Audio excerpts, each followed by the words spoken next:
bucket full of crazy.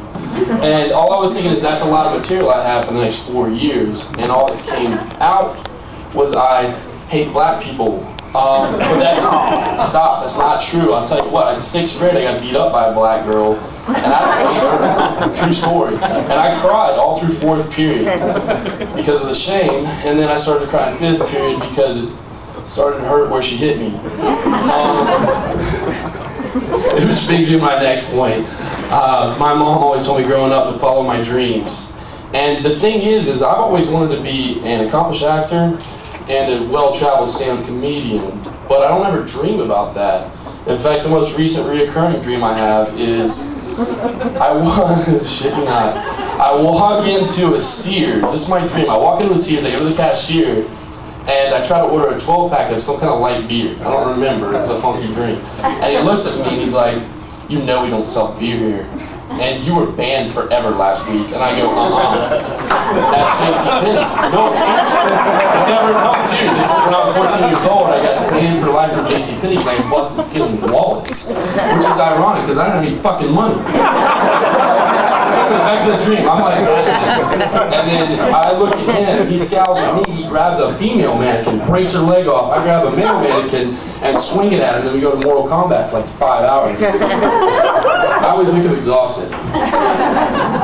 Which brings me, segue to this one.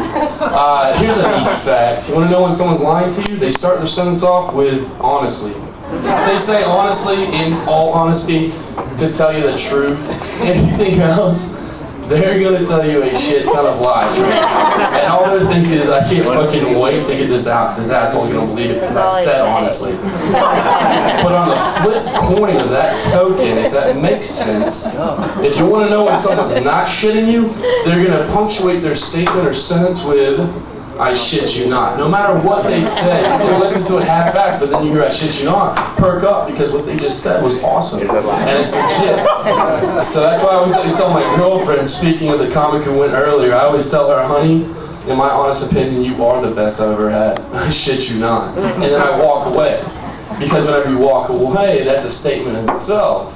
And it says a lot more. No matter what you just said, they're going to be thinking about it. If you don't walk away, say, "Yeah, fuck you." I know I am. But then you walk away, she's going to be, "Oh, wait, what?" Segue to this one. Funny story. Whenever you want to know when someone's going to tell you a really long story, they start off with this long story short. And it's funny because every time they do, they go into this long, fucking arduous story. It's like they're narrating a novel, like a fucking Bible.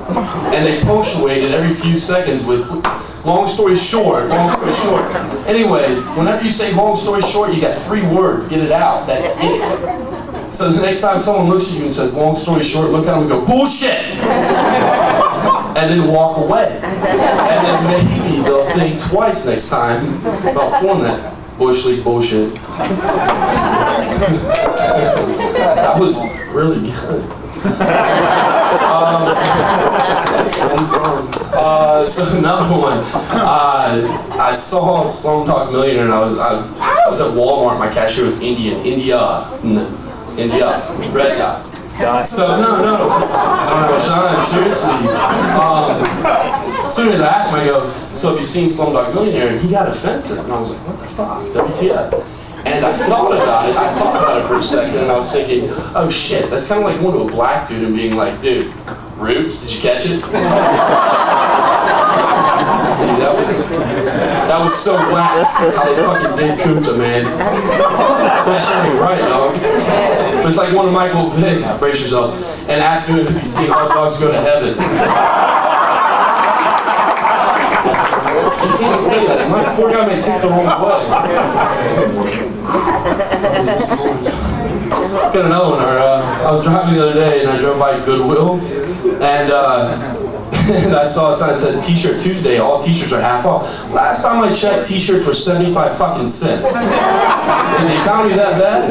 I mean, do we go in there on a Monday and go, "Shit, I love this t-shirt, but if I come tomorrow, I can get 2 of them. Maybe I can find another one that authentically smells like cat piss. Buy a pair of jean shorts to boot." Last one, car I drive has no reverse. People are like, "How do you drive a car with no reverse?" And I'm like, "Forwardly." Very carefully. And they're like, why don't you get it fixed? I'm like, shit, it's kind of expensive. But it's kind of an adventure now because I can't just drive and pull in somewhere. It's an adventure. I have to scout it out, drive by a couple of times, find the right angle of descent. Yeah, thank you. And you have no reverse. Two knuckleheads will hang out, dude. Get the back seat. I'll show for you. So real quick, Mom was like, oh, it's a metaphor for your life, honey. That's not how she talks. So it's a metaphor for your life. Not how she talks either. Anyways, it's a metaphor for your life. You're always moving forward. And I'm like, yeah, even if I have to run over shit in the process. Last tidbit. Another good point is when someone wants you don't have to go anywhere that you don't want to go and pick people up you don't want to pick up because you're like, hello? Yeah. No, I can't pick you up, dude. You're in a fucking cul-de-sac. You know that.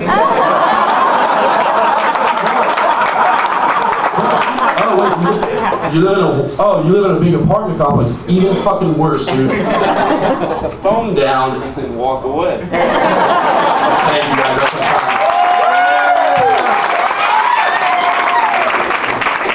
time.